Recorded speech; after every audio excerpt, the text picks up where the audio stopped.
The next thing that I went through with my occupational therapist at GF Strong Concussion Recovery Clinic in Vancouver is the exposure therapy and exposure to activities and things that trigger your symptoms, and how to do it in a way that you can build up tolerance rather than having the activity crash response that we went through earlier.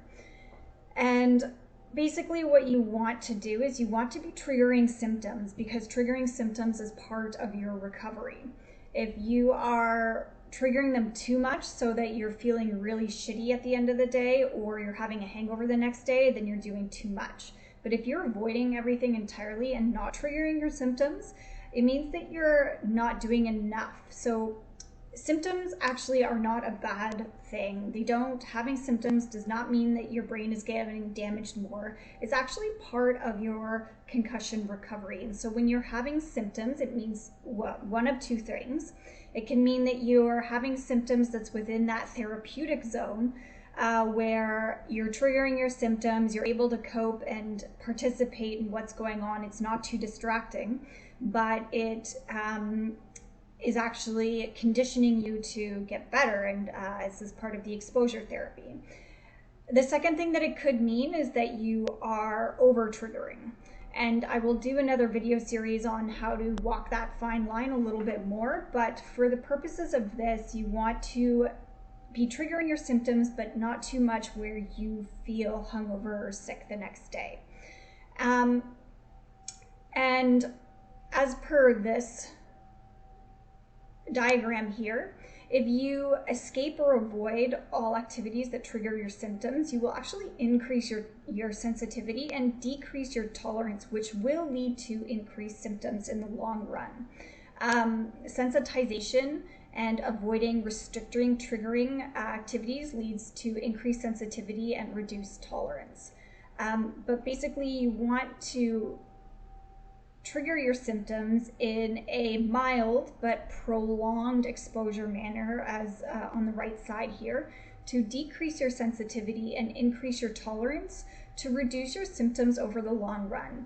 And this is called re-exposure to trigger. And so you want to be re-exposing yourself to the triggers in mild but prolonged fashion to habituate yourself, and gradually prolong exposure without distractions or adaptive aids will decrease your sensitivity over the long run. And what I'm going to show you here is basically what they showed me in the occupational therapy visits that I went through, which is using a concussion exposure ladder. And the way that you use this is you can print this off. I'll put a link to it on the YouTube video. Is that on the bottom rung, you're going to put where you are now, the things that you can do mildly while exhibiting symptoms. And then at the very top, you're going to put where you want to be eventually. And in the middle, you're going to fill out on each rung of the ladder the intermediate steps that you're going to get from where you are now to where you want to be. And I will take you through an example. My example is re-exposure to screen time tolerance, because when I was off on my concussion, for my concussion recovery, I had very limited screen tolerance and I had to do a lot of Zoom meetings and I just couldn't do it. But before I take you through that, what I would like to do is I would like to actually read through the document that was given to me by my occupational therapist. Forgot to float on top here. And basically, exposure and habituation is evidence-based treatment commonly used when you are avoiding or restricting exposure to something that elicits your concussion symptoms. When situations and stimuli are associated with increasing symptoms, we tend to avoid them. This avoidance provides some relief and may encourage you to avoid the triggering event again in the future. But unfortunately, when a pattern of avoidance is created, there are many undesirable results, including sensitization, inactivity, decreased socialization, a smaller shrinking world, and then as a result, anxiety and depression. To break out of this pattern, it's necessary to gradually expose yourself to the triggering situation and stimuli. The path to concussion recovery involves eliciting symptoms. This is very important. If you're having symptoms, it means that you are recovering. It's kind of like doing a leg workout at the gym and then the next day your legs are sore, or your legs are a little bit sore while you're doing the workout.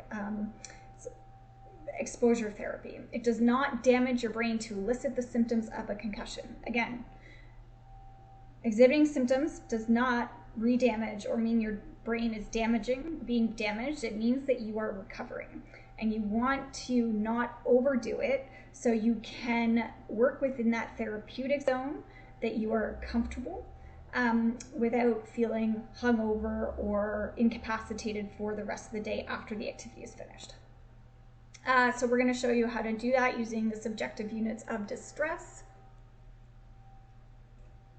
Let me just float on top here. We're going to show you how to do that. So the subjective units of distress, this was through G.F. Strong. 0 meaning you feel absolutely no distress, discomfort, you are calm and relaxed. So this is usually meaning that you are getting no exposure therapy and you're not pushing yourself enough if you're sitting in the 0 SUDS rating all day. 25 to 45 is where I would aim if I were you to try to sit during exposure therapy. So you're feeling mild level of distress, but you can cope with the situation. You might feel like you're on more on guard or a little nervous. And I like to think of this as you're not overdoing it, and that you're, I guess able to cope is a good way of putting it. 50 to 64, you feel moderate level of distress or discomfort that is being comfortable, that is becoming difficult to cope with, and you might be distracted by your symptoms. 65 to 85, high level of distress or discomfort, difficult to cope with, and 85 to 100, severe, extreme level of distress, too difficult to cope with. So another way to do this is to, instead of using the subjective units of distress, is to use the yellow, green, red methodology, whereby green, you're exhibiting no symptoms, you're not really challenging yourself at all, everything's good, you can kind of sit there for a while. Yellow, you're starting to exhibit symptoms, but they're not getting worse, and they're sitting around 2 to 3 points, not getting higher. And then when you stop doing the activity, you can get back down to your baseline symptoms relatively quickly without having to be incapacitated for the rest of the day or being hungover. Red means that you're not going to recover from whatever symptoms that you're giving yourself through this activity easily, and you're under a high amount of stress, and you'll probably be hungover the next day. Some people, high amount of stress is probably not even the best way to put this, because a lot of people's pain tolerance can be pretty high, as was mine, and so I could push through a lot of things and then I'd be super fucked up and hungover the next day, and that would put me in the red zone before I kind of knew it. But so that's a bit easier way of doing it. You want to stay within the yellow greenish, where you're exhibiting some symptoms during the exposure therapy. So through this exposure therapy is that you want to do a prolonged approach where you're exposing yourself for a little bit of an increase to what you can normally tolerate for a prolonged period of time. And what this will do is it will give your autonomic nervous system a chance to adjust and realize that there's no harm in what's going on. Whereas if you push too far too fast, you're just going to get that fight or flight response right away.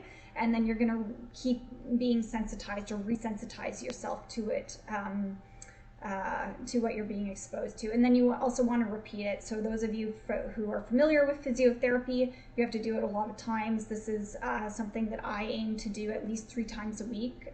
You'll see through my example.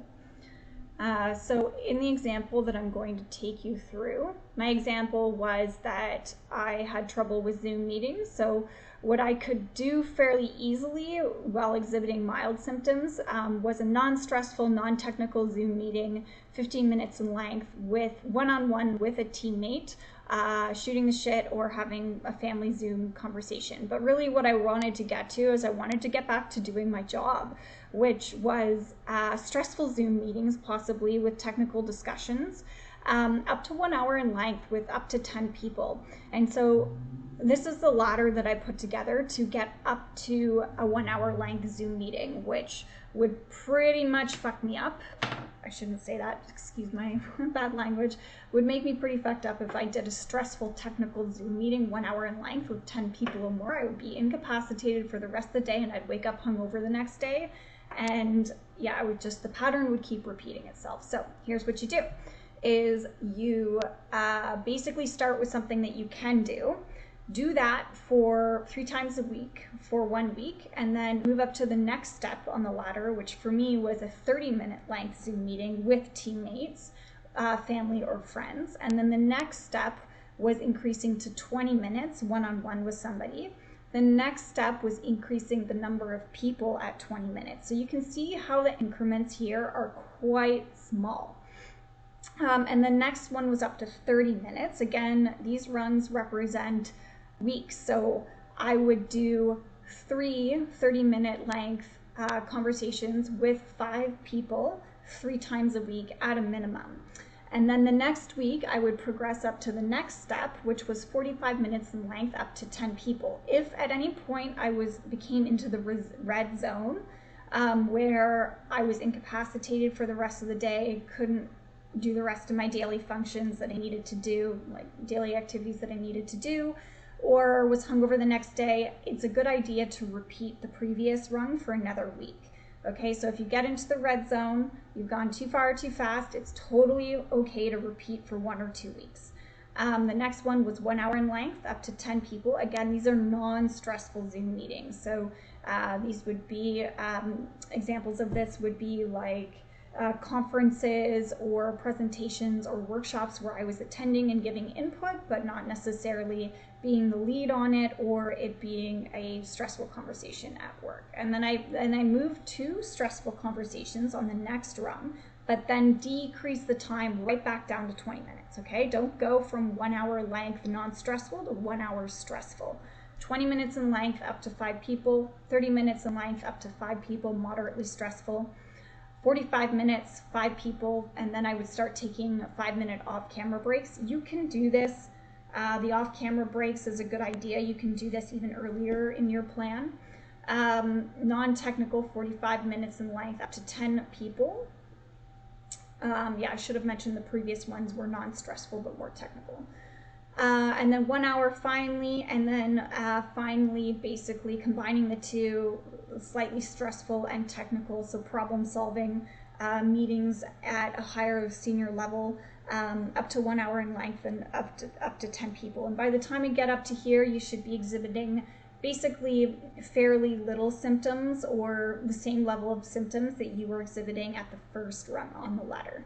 And so this is your exposure hierarchy and ladder that you can climb, and you can do this for basically any type of activity that you want to do. So there was an example on Reddit that was posted recently that was, I would like to increase my be able to listen to loud music again. So a loud music example would go from, I can listen to a little bit of moderately quiet music for 15 minutes before I exhibit symptoms. Okay, so you do that for, try to do it every day is best, but if only 3 times a week, that's fine too. And then the next week you might go up to half an hour. And then the week after that, you might go up to an hour. And if you're okay with an hour listening to music that is quiet or more pleasing, then you start the exposure therapy by increasing volume, or increasing the type of music to music that might stress you out a little bit more. But again, don't think that you can go from an hour of like quiet, relaxing music to an hour of, you know, high intensity like death metal. You're gonna wanna go back down to 10-15 minutes at a time and work your way back up that ladder with the louder type of music. And this is exposure therapy. Another example of this would be physical or running. A lot of people with concussion have issues when their heart rate gets up by exhibiting symptoms, and they have, I guess, exercise intolerance. And the way, in short, the way you work with that is very similar, but you need to get a heart rate monitor and basically do your cardio or weights workout and figure out like you would normally. And then when your symptoms come on, take a look at your heart rate monitor and what heart rate is happening at that time. Okay, this is assuming that you're not doing things that you don't have any like neck problems. So if you're running, a lot of people exhibit symptoms because of eye issues or neck issues. And so the best way to do this is actually on a stationary bike to test it out first, where your head's not jostling back and forth and you don't have that peripheral vision integration issues. So get your heart rate monitor out, figure out what heart rate you have, start exhibiting symptoms at, and then what you're gonna do for 2 weeks is you're gonna exercise 80% of that heart rate. So say you start getting symptoms at around 140 beats per minute. So then 80% of that is what? 80, 8, 16, 3, 2, plus, it's like 103, I think. I'm gonna take my engineering license away if I don't get this right.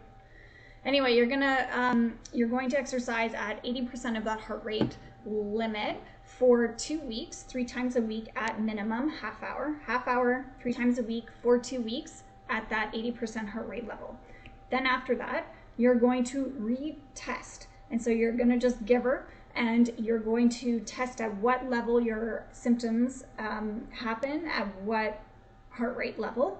And then hopefully it should have gone up. Basically, it should have gone up. And if it hasn't gone up, then you possibly weren't challenging yourself, or you were challenging yourself too much. So double check that. But it should have gone up. And then again, take 80% of the new heart rate and exercise at that target heart rate for 3 times a week, 30 minutes at least, for 2 weeks, and then you retest again. And you do this again and again and again, and you can also increase the time. So when I started going back to running, I had a heart rate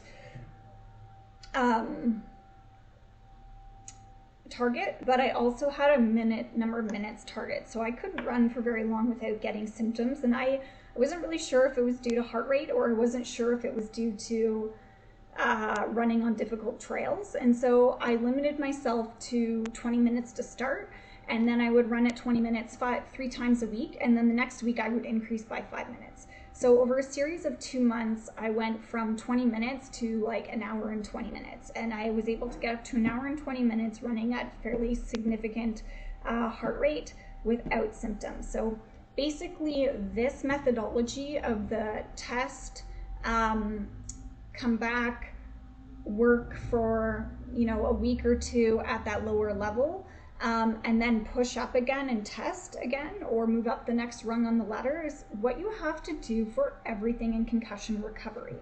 And this is the basic methodology with any problem that you have, unless it is vestibular related, or possibly eye issue related, in which you should have, if you have not already, gone to see a physiotherapist or vestibular therapist that specializes in concussion recovery, because they will get you doing exercise much more frequently, which will get you out of this hellhole faster.